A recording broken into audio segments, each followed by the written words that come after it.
This is Trend Following Radio, where great thinking comes alive.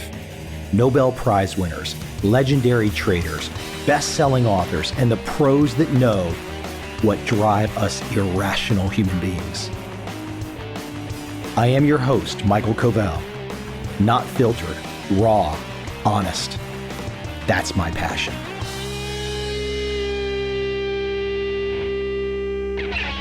I am not going to pretend that I'm not guilty. Do I sometimes get in arguments with idiots and keep it going longer than it should? Yeah, I'm guilty of that. Look, I was guilty right there of just calling them idiots. That's not very nice of me either. So one of those big questions that we all must face in the modern age, why are we yelling? And is there an art to productive disagreement? For example, have you ever just walked away from an argument and suddenly thought of all the brilliant things you wished you'd said? Of course, we do it all the time.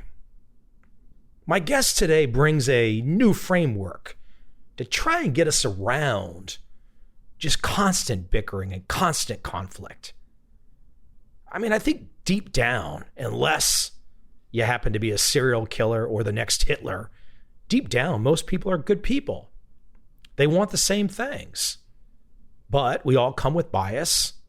We all come with our preconceived ideas of how things work, of how people work, and having a solution, or at least an understanding, to find common ground.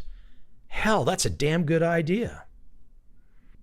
My guest today, Buster Benson, has gone down this path. He is an entrepreneur, former product leader at Amazon, Twitter, and Patreon. He's the CEO of 750 Words. He writes for Medium. And I give him a lot of props. He has opened up a terribly difficult subject that, if you don't figure out a way around it, you just kind of become a bitter crank. Nobody wants to be a bitter crank. Without any further delay, let's jump right into my conversation with Buster Benson to try and find out, why are we yelling?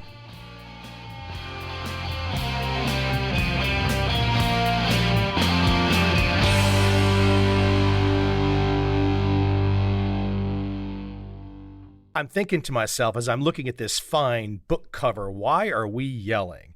Let me, Mr. Mike Coveil, let me lay out, Buster, an example, or at least 4 examples that really define, in my mind, observing America from afar. I've spent the last 7 years pretty much outside of America, but observing America from afar, let's unpack not necessarily these examples so much, but I think it gives a great example, at least from my perspective, why are we yelling? 2 of them occurred under Obama. 2 of them occurred under Trump.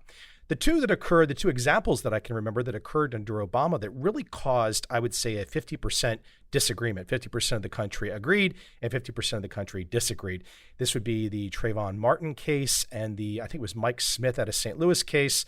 They were both young black guys that got killed. One was by a police officer, one by supposedly a Good Samaritan. And immediately the president came out and pretty much sided with the victims. Then once the cases got adjudicated, more information came out. It wasn't exactly, some people are going to argue about this, probably not exactly accurate as the way the president first said it once the evidence came out. And then that fed into the idea of like, hey, hold on. On one side, people are saying young black guys are just getting discriminated like heck against. And then the other side, people are saying this just feeds my already understanding of young black guys committing crimes. And so you had this divide that was really setting in motion there. Now, roll forward to Trump, and Trump comes in. He does 2 things, in my mind, that have set in motion an even further divide. There's a controversy, and he comes out and he describes a bunch of countries as shithole countries. And immediately, half the country says, oh my gosh, I cannot believe how racist this guy is. The other half of the country says, oh my gosh, I cannot believe how honest this guy is. A lot of these countries are shithole countries. That was laid out there. And all of a sudden, right there at the very beginning of his presidency, complete and utter chaos. And then one final example to lay out why America is yelling, the Charlottesville Nazi march. So there's terrible Nazis come in march in Charlottesville, but there were people there that were there to protest against taking down statues. Half my family's from the South, half my family's from the North. I get the Southern half and heritage and all that kind of stuff. So all of a sudden, Trump gives a speech or says something. In that speech, he uses this infamous phrase, very fine people.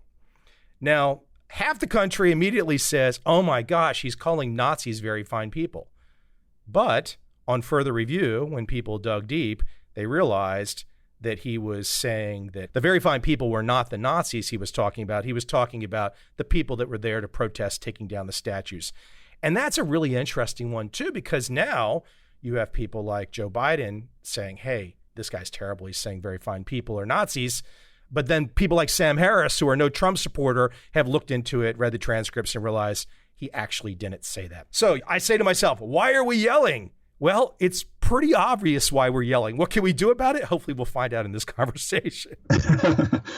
Excellent. There's so many examples that fit that sort of pattern where there's this conflict between what is important and salient to the narrative and what is true. And sometimes what is salient and important takes precedence in our conversations. I'm looking forward to unpacking some of this. Let's stay at example.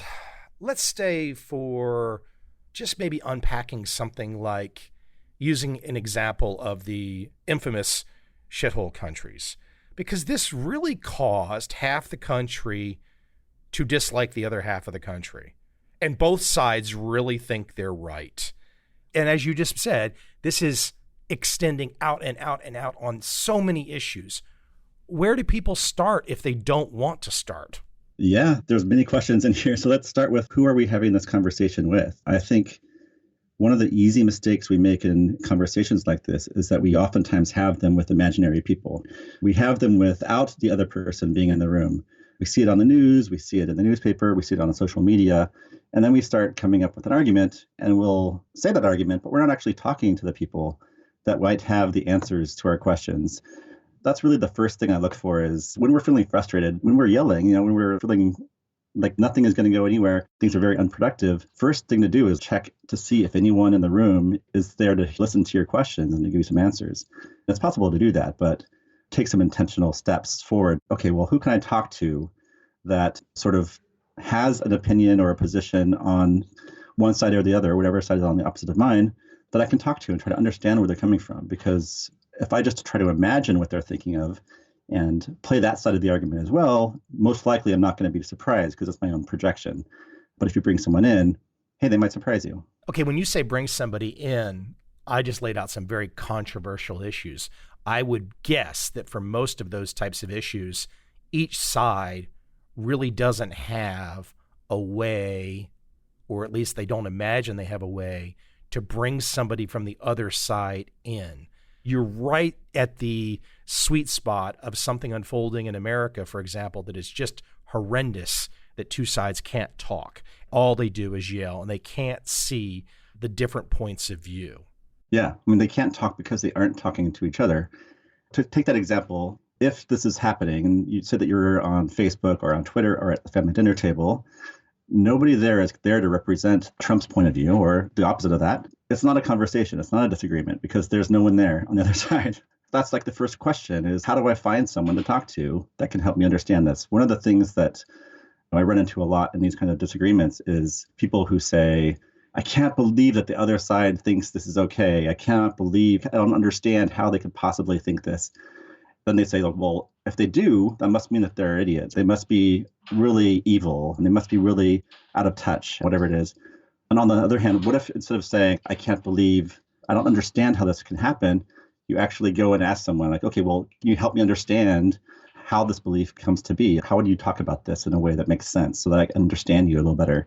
Oftentimes, if you can't find that person, that's sort of the first step. How much work would it take to find that person? Do you think we're at a place on some of these issues in America where some issues have become so tribal, so hotbed, so part of the fiber of each side that there can't be a place where they can find any common ground or any common understanding? Or do you think that going through and you take this notion of why are we yelling and how to break things down at a very granular level, when I go through your work, it's very hard if you start to understand what you're laying out, it's very hard to ignore it.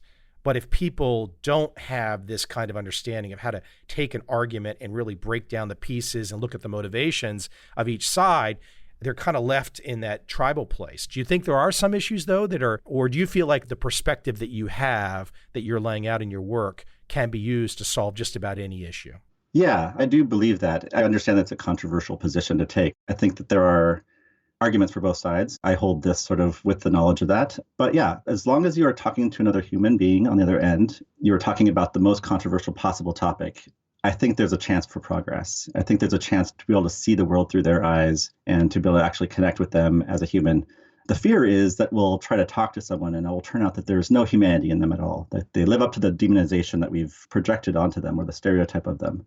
In my experience, that hasn't been the case. There's always been a very stark misunderstanding at the heart of what I think they think and what they actually think. Oftentimes, you don't know what that is because you have to actually talk to them to figure it out. No one person can represent the entire group. So if you want to understand how white nationalists are thinking or how racists are thinking or how anyone that you don't like is thinking, talking to one of them might not give you the full picture. You might have to talk to several. And then you have to weigh, how much do I want to work to get this understanding with sort of the utility of it? What is the goal of understanding this in the first place?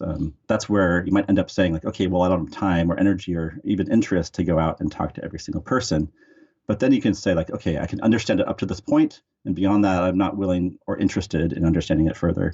I'll operate without understanding it and acknowledge that there is a gap there in my knowledge. It's really interesting. I think 50% of the audience would be yelling at me if I did not address something that you just brought up, and I think it opens up Pandora's box to a deeper discussion.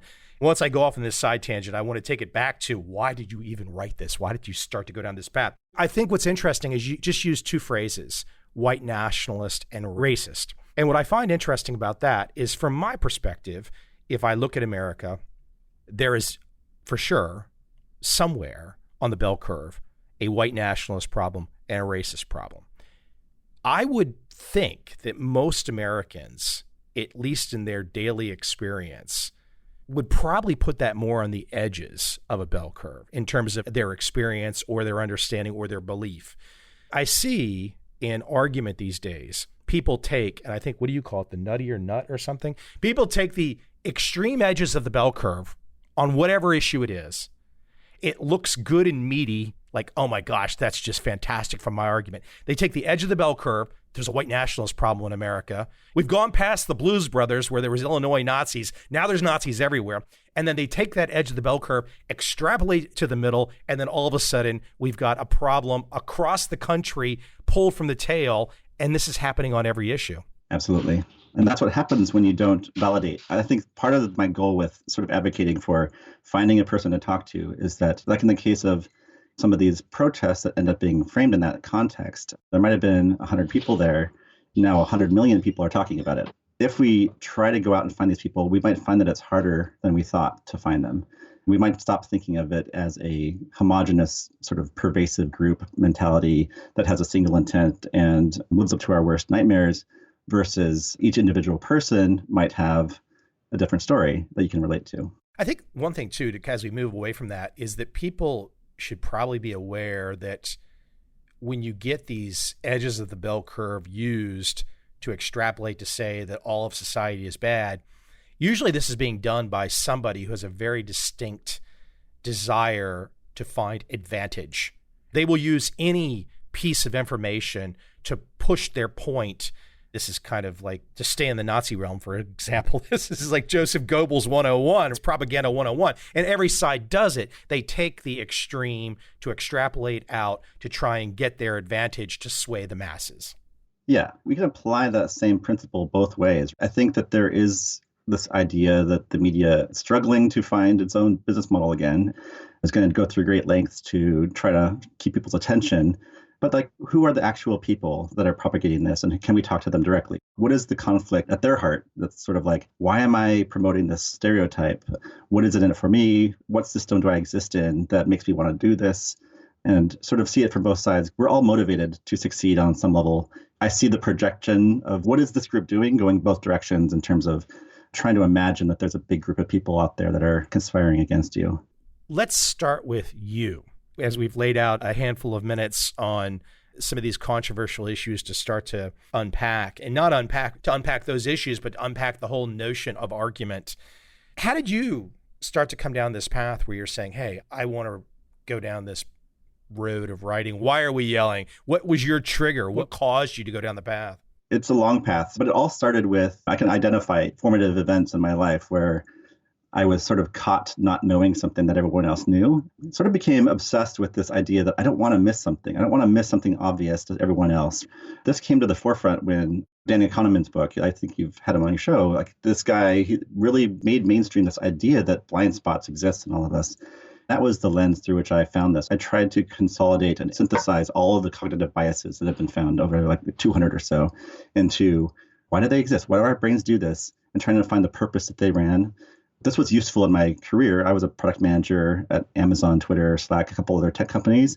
My job there has always been to put aside personal beliefs. We're trying to make some progress, trying to make an impact, trying to keep teams together, trying to resolve disagreements within teams so that we can all stay aligned on the strategy and the vision and all that kind of stuff. I started honing the skill of how do I find the blind spots in everything that we're thinking about, including my own, starting from my own, in fact. It wasn't until the cultural sort of polarization of the current day sort of started to unfold that I realized I'm interested in this topic, but I'm still dipping my toes into a giant pool of knowledge here, and I want to accelerate that learning for myself. I started writing a book about cognitive biases that morphed into a book about disagreement, because disagreement is where our biases really flare up the most. It's when motivated reasoning and sort of our blind spots are become the most strategic, because we want to just pull in tools that are going to help us win instead of trying to actually arrive at the truth. That was what led to the book, I guess. At that point, I was like, okay, there's a lot of knowledge about this out in the world, but how can we take all that and make it approachable, easy to read? Because people will roll their eyes when they're like, hey, I'm going to write a book about cognitive biases. They're like, oh, great. You're just going to tell me how dumb I am. They don't want to read that, but they do want to read a book about how do I feel a little bit better about every single disagreement I get into? How can I not just avoid them, but actually seek them out and use them as tools for increasing my knowledge of the world, increasing my connection with other people, and even having fun and enjoying the banter of a good argument. We all have experienced that, but we don't know how to reproduce it. Is this graphic that I'm looking at right now, is this your responsibility, the brain with all the biases? Is this something you put together? Yep. That was the beginning of this path, probably almost 4 years ago. I've been sharing this thing and I didn't know who was responsible for it. So I'm like, anybody out there now, that Buster is responsible for the great graphic that everyone wants to share. It does make you feel stupid when you start to look at it. You're like, oh my God, who's done all this work? I don't want to talk to him. Yeah, I mean, someone else did all the work. I just put it together and try to make sense of it. But that's the role. Like, I want to make things more approachable and practical. There's so much knowledge that's happening in the world of like cognitive behavioral psychology and behavioral economics that we just need to apply to our lives a little bit better without being intimidated or scared. At the root of what you've laid out is argument. And there's productive and unproductive argument. That alone, that simple statement is going to cause some people's heads to spin. What do you mean there's productive argument? There's no such thing as productive argument. Yes, there's productive argument. Explain. Well, I mean, I define argument or disagreement as an unacceptable difference between two perspectives. So imagine that you're going around the world and you never have to run into a difference in perspective. What you have in your head is all you get, and you're going to operate on that for the rest of your life. Productive disagreement is the ability to learn from people, to learn from their perspective, to learn from things that happen that break the models in your brain and force you to upgrade them to be a little bit more accurate in the future. A productive argument can be, if you just reflect on your own life and you look at your friendships and your relationships, you could probably pick your best friend. What are the things you talk about? Most of the time, there's 2 or 3 core arguments that keep you together, that sort of continue the energy of the friendship just by having something to talk about and something to like motivate you to go out into the world and prove things and sort of understand things better. I think we all intuitively have experienced and know that feeling of getting into a really good disagreement and coming out feeling, wow, that was awesome. I see something differently now. And it's also because it's sparking all these hot emotions that creates stronger bonds with our people that can even be fun. And I think if you just look at the kinds of things we go to for entertainment, they always involve really rough and tough arguments that end up being productive. I'll give you a topical example right now that I think I would be on the extreme. I mean, I'm calling you from Asia, But I look at this grand debate that America is having right now about China, and it does look like the vast majority of Americans, both sides of the political spectrum, are listening to and agreeing with the media that is saying Hong Kong, or they're implying Hong Kong is not really part of China. That's the first point. And the second point, they're implying that Chinese communism is basically the same as USSR communism. And I find that so interesting because if anybody's ever traveled to Shanghai, they realize that Shanghai never existed in the former Soviet Union at all. I like to be on the minority here where everyone's just saying, no, Mike, you're wrong, you're wrong. And I'm like, hold on, this is where you can have productive argument, because then you start to say, well, hold on. All you have to do is look at a Wikipedia entry and you realize that Hong Kong is a part of China. And then number two, you start to do a little bit of homework and just look at how things unfolded in the former Soviet Union and how things have unfolded under current China. And they're radically different. But people don't really want to go there. Once they've got their view, they don't want to change. Right. I think that's one of the hard things to figure out is like people feel stuck. And when they feel stuck, they don't want to, if they think it's like your side or my side, it's only two options. They're not even considering the possibility of changing their minds. Same goes for you and I when we're in these conversations. I guess the question is there a third option? Is there a third or a fourth or a fifth option where we might be able to understand a bigger picture, a bigger context, a more complicated narrative that can bring a little bit of light to the fact that there is this conflict going on? What are the reasons that this conflict existed? Where did they come from? Like, what are the stories that sort of back it up, and the beliefs and the core values? How is the belief of China being one way or Hong Kong being another way been useful historically? How is it being used right now by the media? I think there's a lot of ways to understand this disagreement in the context of who wants something out of it. And we can have this complicated understanding of this conversation without collapsing it down into who's right. If you can make it kind of a fun exercise of saying, okay, I got a problem to solve here. Let's put the emotion aside. Let's pull out a piece of paper. Let's start to draw various sides on the playing board and look at it as a game, so to speak. That's one exercise to kind of start to unpack it for people. Yeah. I think making it visual is a great sort of tool to go to with this, because if you take a room or you take a whiteboard or something or a map and you're like, okay, well, here's one position, over here is another position. What are the related ideas around these two things? Where do we stand on them? You start to think of this as a more 2 or 3 dimensional sort of space of ideas. You then become less attached to having a really specific location on the line. You can say like, I veer towards, I can understand why they want independence, but I can also understand why there's economic interests at play here. I can also understand, depending on which side of the border you live on, like all these things. That instantly sort of gives you the permission to let go of a really simplistic argument, because it's obviously more complicated than that. And so much of this, as you lay out, starts with anxiety. People, all of us, are anxious about something, at least until we get a fuller perspective. If we don't have a full perspective, anxiety is the default position. Right. Anxiety is that feeling of dissonance. It's that feeling of, I think of it this way, but I'm there's information that says it's this way. One of us must be wrong. I must go resolve that. Usually the first thing we do is instantly try to end the anxiety, the feeling itself. We have a lot of methods for doing that. We have from just like ranting or squashing it down and changing the subject to humor. But also another thing you can do with it is use it as a signpost. You can use it as a signpost inwardly to think about, okay, well, I feel really anxious right now. Which of my values is being threatened? Which of my core beliefs is feeling challenged right now? And is that what this person or what this event or what this sort of topic is really trying to challenge? Is that what they're doing, or is that entirely within myself? You can also just use that to be more specific about what you disagree with. Because most of the time, especially on things like political divide stuff, you can find that one side values safety and human sort of protection, and the other side values independence and freedom. And those two things are things that we can all agree are important. But when we're talking in a conversation and not being specific about which values we're actually trying to protect, all kinds of misunderstanding happens. One big picture point that I'm observing, and I would like for you to help to add some context here, is that I'm seeing seemingly nonstop argument, debate, where one side is clearly coming from the side of their head and the other side is coming from the side of their heart. These two often don't connect very well. They don't relate very well.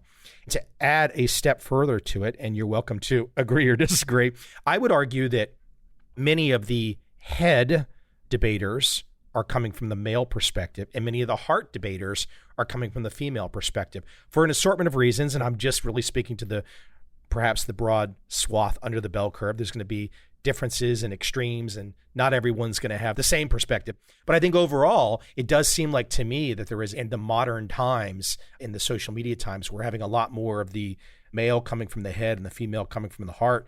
They're at a loggerjam there, and they're really kind of butting heads. Mm-hmm. Yep. No pun intended. Yeah, I think that's true. Although I would add one extra layer to that, which is, I think if you associate the sort of the male gender with the rational side of really trying to go into the details of information and evidence and scientific stuff, I think there's a tendency for that group to do it despite the fact that they're really trying to protect a matter of the heart. Enormous gender stereotyping going on here, but I think that generally I do this all the time where I'm arguing for something that's about what's important to me, and then I'm trying to find data to support it rather than trying to explain why this is important to me. And I think perhaps women have an easier time sort of explaining it in emotional words and explaining it in stories, but I think that that's actually more often than not the real crux of the disagreement is in the heart realm in terms of why is it important that this person be our president versus this person is important, our president. We can't go to data to resolve that. We have to really go to our beliefs about what is important for our culture to exhibit, what is important for us to practice as a culture. Most of the time, if someone is arguing from a position of information and data and evidence, they are doing so somewhat disingenuously, trying to protect something with something concrete, when in fact there is a bit of values behind the veil a little bit. So I definitely try to encourage looking at the anxiety itself to understand what that value is before really just making it about what is the data point that I could find to prove my point. Yeah, that's a great point, and I would love for you to elaborate because I'm probably on that male side where I end up being too Spock-like and too logical-like, and perhaps I can't even see sometimes why I am thinking that way, if I'm following along with your logic and if I want to take it your way and try and understand what you're saying.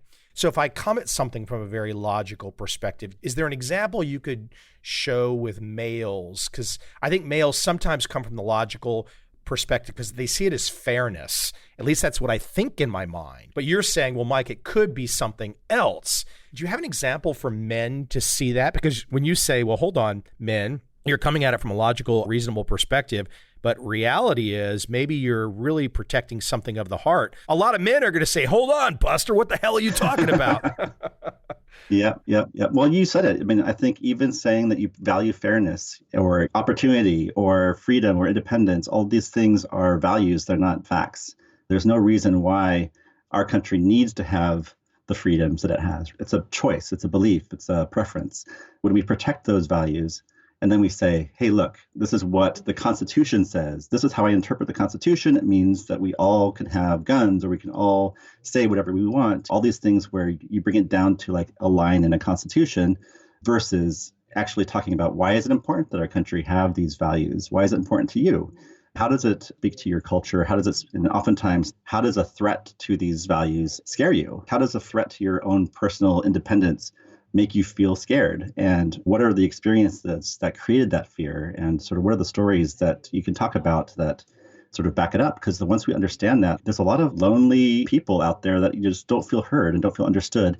We hide behind facts and data to sort of fight for our side, but ultimately we want to be heard. That's oftentimes a story and a belief about our life, about our character, about who we think we are, that doesn't get shared. You just inserted one into your explanation there that will cause a lot of people to feel one way or the other. This is the topic of guns. How do you like to use the subject of guns in your world? How do you like to unpack it? Not necessarily, I'm not asking you to make a stance one way or the other, but I'm just talking about from the standpoint of good argument, good learning.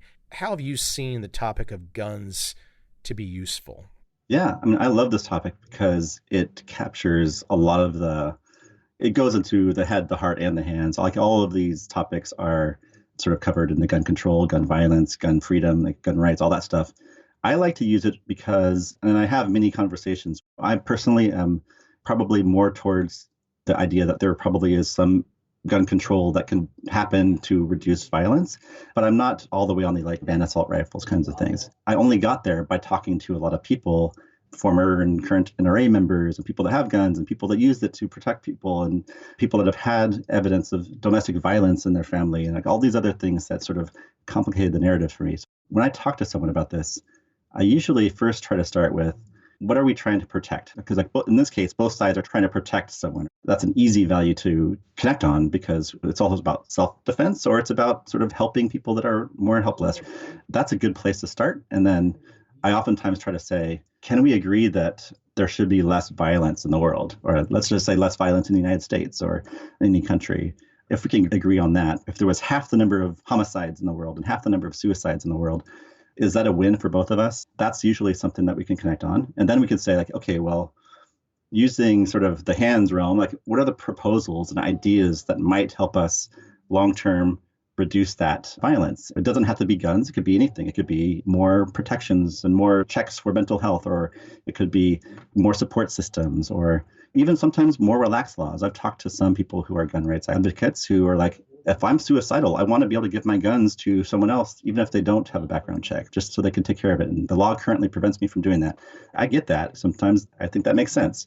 Finding out the stories and then turning that into like, what are your ideas? What are my ideas? Let's sort of like brainstorm and collaborate on ways towards making progress on the problem without having to fight over who's right, who's wrong. In the meantime, if we're only fighting with each other, the problem's not getting any better. I like to focus on the problem. How can we reduce the harm or reduce the side effects of whatever is happening right now in a way that we can both agree? If we're having a productive argument about the topic, I think one of the things that I first want to do on a subject like this, and if we're using this subject as a great example to unpack many of the issues and biases that you've outlined, feel free to take from wherever I'm going. But I think one of the first things I want to do when I look at the gun issue is to look at exact data. Because clearly, for example, from my perspective, we have two very awful things occurring right now in America with guns. I don't really see how most people can disagree with this, regardless of side. And the two things awful that are happening, inner city gun violence, primarily young black guys killing young black guys, awful, horrendous, nonstop from the time I've been in high school. Okay, that's one issue. Number two, we do seem to have this random, and I said this the other day and a bunch of white guys got on me, but it seems to be that we've got this random multiple times a year where a young white guy gets an assault rifle and kills 20 people or 25 people. And so we have these two very different things happening. They're both awful. And if we think of media coverage as data, I would argue that only one side of those two awful events with guns gets covered in the media. Mm-hmm. Yeah, and there's a third one, suicide. Doesn't get covered at all. Yeah, that doesn't get covered. And 60% of gun deaths are via suicide. And it's usually older white men across every state. It's a trend that continues to get worse. If we can't even agree on that data, that's where it starts. If we're putting like everything on the table, and we put all the pieces on the table, okay, here's the young white guys that are doing mass killings. Here's the young black guys that are killing each other. Let's look at all the data, how it's affecting each different group and put it all on the table. To me, it seems like all of the groups are afraid to put the data on the table because they might lose an advantage. Possibly, although you and I agree. I've run across many other people that can reach this point. And that's why I like to focus on the numbers. And like you said, if we focus on just reducing the total number of deaths, it becomes obvious right out of the gate that you have to address urban violence. You have to address suicide. The mass murders is a really important issue, but it's not going to reduce the numbers. It's 300 to 500 people a year versus the 30,000 people. I think that does help sort of get to the crux because we want to actually have the impact. Both sides want to have an impact. I've found that there is a lot of willingness to, one of the hard parts about it is that we think we know, or we think we know a lot more than we do. When it comes into a disagreement setting that's not feeling very friendly, we'll tend to use aggression and anger as a way to cover up the fact that we don't know a whole lot. Versus if it's a safer environment, like a neutral dinner table or sort of a salon or just hanging out with people, there's this willingness to like, okay, well, first thing we need to do is just smarten up a little bit. And then I get a sense for like what the actual laws are, what the actual data is. Then we can talk. So that whole setup process of create the context, let's create the space for us to have a conversation. And then let's invite each other into the space as equals. And then let's put everything on the table and work it out. I think that there are ways to do this. They're definitely neglected in terms of the public debate. We don't talk about how to do that, but there are ways. And I found that they're very repeatable in terms of having many, many conversations on many topics with many different kinds of people. You just said something about the data, though, which is really interesting. And I think instinctively, the pro-gun side gets this. And what you pointed out was the aggregate data of inner city homicides, the aggregate data of suicides, the aggregate data of mass murders. Then really only one of those are featured on the news. When that one group, the mass killings, are featured on the news, which accounts for a very small aggregate number of gun homicides, the then perfectly responsible gun owners just immediately tune out because they realize the game that's being played on them. So I would think that if the folks that want to reduce the suicides, and I think that's everybody, and the folks that want to reduce the inner city gun violence, I think that's everyone, the strategy has to be different than just telling the perfectly responsible gun owner in middle America or whatnot who's not doing any of these three things that he's responsible. Right. Especially if that leads to or exacerbates other inequalities and displacement problems in our society. I think there's a lot of people that just feel unappreciated and sort of like they got the short end of the stick. The more you tell someone that that's the case, the more likely it is to just unravel into more unproductive disagreement. But yeah, I think that there are people out there that aren't parroting the media necessarily, even on the left and the right, that both see like what's happening in the narrative and don't buy it. And they're like, okay, well, that's happening because it's sensational. And like anytime kids die, it's heart-wrenching. And it really makes great breaking news, but it's not necessarily adding to the conversation. The big picture point here, as we unpack all this, we can change our minds and we can change our behavior, but it's very difficult to force anybody else to change, isn't it? Yes. I mean, it's hard to change our own minds sometimes. Even starting with ourselves, it's hard to change our minds. I think when we realize that and we realize that no one's going to change our mind, what makes us think that we can do it the other way around? What's a great example that you've seen coming from the tech background and being involved in so many tech companies?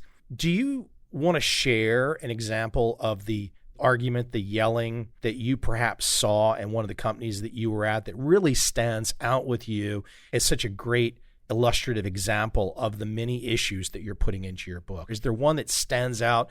Do you get away from the controversial political stuff and you get to something more than maybe like Inside Amazon or Inside Slack or something like that, that you saw that was really getting a lot of unproductive argument, but then all of a sudden you bridged to something productive? There are a bunch that are also political as well, because oftentimes the internal and the external debates are similar, especially like places like Twitter, where I was for a while. Well, yeah, Twitter's a great example. I mean, Twitter is, instead of just being a platform to let people say whatever, has become something with a point of view. Yeah. And it's happened slowly over the last 10 years. And when I was there, these debates were all happening internally. The Arab Spring was relatively new. Everyone was still very rose-tinted glasses in terms of the role of social media in the world politics. There were a lot of conversations about where is it okay to turn off an account? Where is it okay to ban someone? Where is it okay to, what is too much? I think this has been a case where the initial stance of like, hey, we're just a utility has proven to be less obviously the right decision longer term. Do you think for Facebook and Twitter, all of the social media companies, do you think utility would be a better stance than trying to be a person that's looking over assorted shoulders and perhaps just stick with the basic U.S. law? Okay, libel is libel. If you libel someone, you're going to court. If you're threatening somebody, can't yell fire in a crowded theater, okay, then the cops are getting involved. Do you think we've made a mistake by going the extra level beyond utility? I don't know the answer. I think that similar to guns, so there's this thing that can cause damage. There's this thing that has positive traits and negative traits that could be both liberating and sort of oppressive. The question is, how do you manage that responsibly? Because ultimately, they're not a utility. They are a for-profit business, and maybe that's part of the problem. But like, I think that it's hard to say what the right answer is. What we really want to do is build up our character in terms of how can we handle this responsibility in a way that leads us to making nuanced decisions about the complicated narrative that's happening now without necessarily either just hedging our bets and trying to not be called out for it or trying to be underhanded and be even worse. I don't know, because it's a matter of a lot of things. Like there's a cost of running various different programs to just be a utility.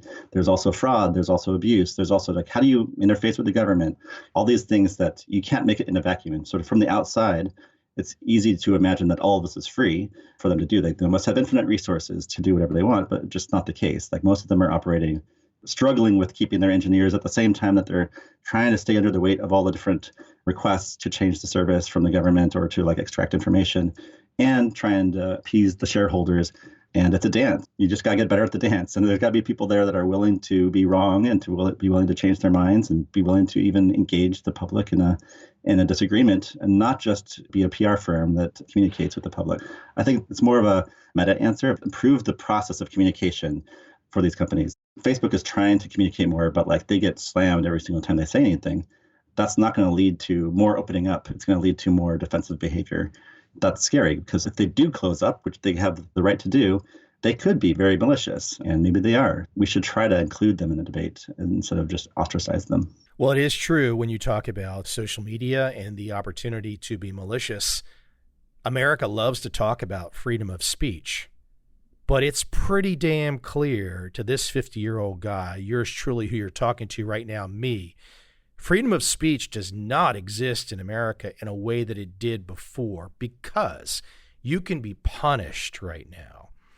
And you could absolutely be punished. That punishment can affect your livelihood. It can affect your job. It can affect your bank accounts. It can affect everything. So it is a really interesting space where America has loved to say forever and forever and forever, oh, we've got freedom of speech. We got freedom of speech. I would argue that we don't anymore. Yeah. Another way of saying it is now there's just more consequences. Some of those things are within our right, but the consequences are unpredictable and sometimes unfair in the same way that, past imbalances of power have been unfair. In the past, not everyone could say something that gets heard by hundreds of thousands or millions of people. Was that fair? Probably not. But now that you can, that doesn't necessarily mean that they're going to be treated fairly as well. If you give everyone more power, even if you keep the rules of the system the same, then it's going to upset all the other dynamics. It's going to make people feel like they are being treated unfairly, even if they aren't. It just struck me as you and I are talking, two people that have voices, louder voices than perhaps the average person. That's not saying good or bad about us. But we both have an understanding that when you have a louder voice, it does give you a little more power. And so you and I might be more comfortable going a touch beyond where the average person that doesn't have a voice, because if the average person doesn't have a voice, if they watch what's going on in the big meta world out there, they might say to themselves, okay, you guys are talking about productive argument and progressing. I'm scared to say anything. You guys are somewhat protected. You're a little bit bigger than me. You're more confident than me. But if I'm the little guy and I have no footprint, if someone Googles my name, nothing comes up. If I make a statement on Facebook, am I going to get fired from my job? I do think in a way where guys like me and you are very comfortable using these tools as long as we don't cross some crazy line and go off our rocker. But a lot of people that have not built up a following don't feel that sense of confidence. Perhaps they're even scared to even get into the discussion. Of course, yeah, most people are. What was the process that people that are now sort of like you and I have a platform?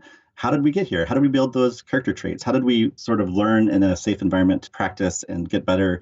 We all have these conversations all the time, but sometimes we assume that most of them are one-on-one or small groups. And then suddenly you're thrown into this arena where there's potential for a million people to hear you. There was no learning curve in there for you to figure out, how do I conduct myself in this bigger game? I think the fact that you or I could get deplatformed or canceled or just as easily as anyone else for doing the wrong things, but we might have more intuition about what kinds of things will cause that to happen and more expectation that it's a risk that we take by talking about these things and can accept it a little bit better. But it's a hard skill to learn. There aren't venues to teach this to people. There's no place in our lives where we're like, okay, let's practice talking in a large group and dealing with criticism well. And let's also practice giving feedback as a group and sort of doing that well.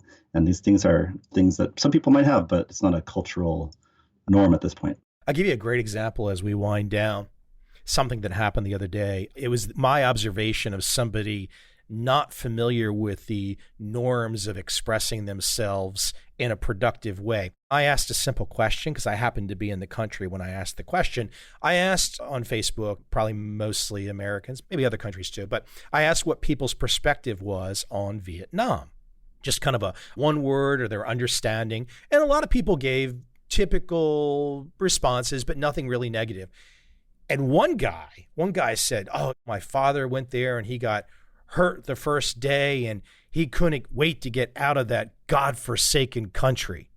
And I thought to myself, I didn't even want to respond because it was like where he was so wrapped in a narrative on his personal experience, no understanding of what the country of Vietnam is today, zero. No understanding that his father was not put in Vietnam by the Vietnamese, but by the Americans. And his thinking was that was the evil, and it was still the evil. I thought long and hard. It's like, I didn't even know where to start to unpack with him, and I didn't want to unpack. Yeah, but I'm sure there's a story there. There's a story that no one listens to, that he has in his head. By listening to the story, you might actually be able to connect. He might have said it wrong because when your heart rate's up and your blood pressure is up, you don't say things with the nuance that you sort of hear in your head. You sort of just blurt it out because it's just been stewing in there for too long. But if you ask something like, wow, it sounds like there's some tension about Vietnam. Like, can you sort of tell me more about what happened to your father? Tell me more about how you came to this belief. Tell me more. Like, have you been to Vietnam? Are you trying to say that Vietnam, the country, or the Vietnamese people are bad? Just tell me more. That might help him sort of process the story that he hasn't been able to process in other ways. And it also might lead to an interesting information. There's probably something interesting in that whole thing that you would benefit from or enjoy hearing or gain some compassion for. Of course, this is all work. So I think that this is not your responsibility to necessarily draw out these stories from him. But if you were interested in hearing it, sort of being able to welcome into the conversation, despite the fact that he sort of had a clumsy start, there are ways to do that. And I found that the people that are the most sort of ranty are the ones that are most willing to actually tell you the story because something hasn't been heard from them. Some people just feel like they don't have an audience at all to hear stuff that is really hard or important to them. It only took me an hour to give you a great example to set up why you wrote this book and the detail in which you go to where I can take something where I clearly just kind of felt like, oh man, I don't even want to go there. I don't know where to start with this guy. There's too much emotion here. There's too much something. And you just very calmly took it and said, Mike, here are 10 different ways for you to handle that situation. And that's essentially what you do in the book. Yep. It takes practice, but I think it does just open up the world a little bit because you don't have to be afraid of people that are ranty anymore. And to me, that's been a huge sort of anxiety reducer in terms of just being prepared for the political climate, for the various kinds of conversations that are happening, because everything can be turned into something positive. There's a lot we can do. And it's not that hard. It's just that it takes a perspective change a little bit. And even the examples that I brought up today, some of the political examples, and perhaps just because of my personality, they feel a little emotional. But the reality is you could take every one of the examples that I've brought up today and just reduce them down like you just did with the guy that was upset about Vietnam. You could reduce them down to, let's break this apart. Let's tear this down. Let's put the emotion over here and let's objectively kind of open things up. Let's get under the hood. If we can all learn to do that across our lives and across so many different subjects, things that are happening to us, friends, family, etc. Your point, life becomes nicer. Mm-hmm. Yeah. And those emotions, we don't always have to put the emotions aside. I think part of what makes these stories so vibrant is that there is emotion. That signals that there's something important there. We want to be able to have these strong emotions. That's sort of what life is for, to experience things vividly and to connect on those levels. If everything is cold and cool and rational all the time, we're going to get bored. We're going to get sort of like, it's just another job to do. The emotional roller coaster is part of the fun. If we can learn to channel it into a positive direction, productive direction, rather than a negative one. It does take trial and error. I definitely made my mistakes and unlocked the wrong kind and sort of spent some time to sort of walk that back a little bit. But that's what practice is all about. I enjoy your work. I think I've had a chance, not in a scientific way like you've done in your writing, but I think in kind of a living it way, doing this podcast with so many episodes, so many personalities, male, female, left, right, you name the country, so many different economics to psychology.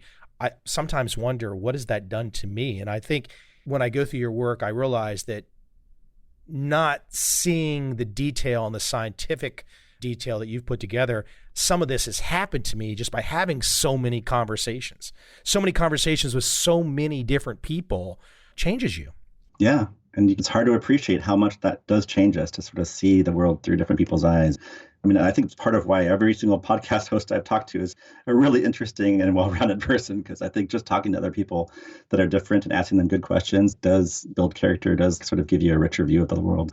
I'm somewhat jealous of this opportunity, like this whole medium and how it can sort of change us. Yeah, I would do the podcast even if no one listened, because maybe I end up getting no listens, but then I get to keep talking to authors. This would be great for my own personal satisfaction. Yeah. That's the answer. Just make everyone have a podcast. We can all sort of be curious about the world, sort of ask good questions. And that's really what the book is about, is seeking to learn from people and inviting them onto our show and learning from them. Write a podcasting book. You know what's funny, though, about asking good questions? It's really hard to write down questions in advance, because if I get a guy like you on the show and you've covered so much content, if I just go down the path and you know pretty much with this conversation that I had no questions, really. I mean, you already know, you're a smart guy. But if you have the questions written down, the guest just realizes it's not a conversation and you start to tune out, and then you just want to give standard answers. I mean, that's what happens. Yeah, you got to participate real time. Luckily, that's what we have to do in real life, too. It's a good skill. You don't have to go into every conversation with talking points necessarily. You can sort of see how the dance of the conversation takes you. Stretch it a little bit. And if you're definitely like a very experienced and gracious host and you ask challenging questions, I got to stretch a little bit to answer them. That's great. I love that. Why are we yelling? The art of productive disagreement. Where can we send people, Buster? Is there a website you want to drive people to? The book is going to be on Amazon and all that fun stuff, but is there a website? BusterBenson.com has all the options for buying, and also bonus material there if you want it. And then Twitter, I'm at Buster. I'm on there as well. So I like questions. Cool. Hey, this behavioral finance image that you've got, everyone should go find this. I think it's on your website too. I've seen it for years. I didn't know it was yours, but it's great. You'll probably want to repost it somewhere just because it makes you feel smarter when you post it. So, hey, man, listen, I appreciate you coming on. Thank you so much. I had a great time.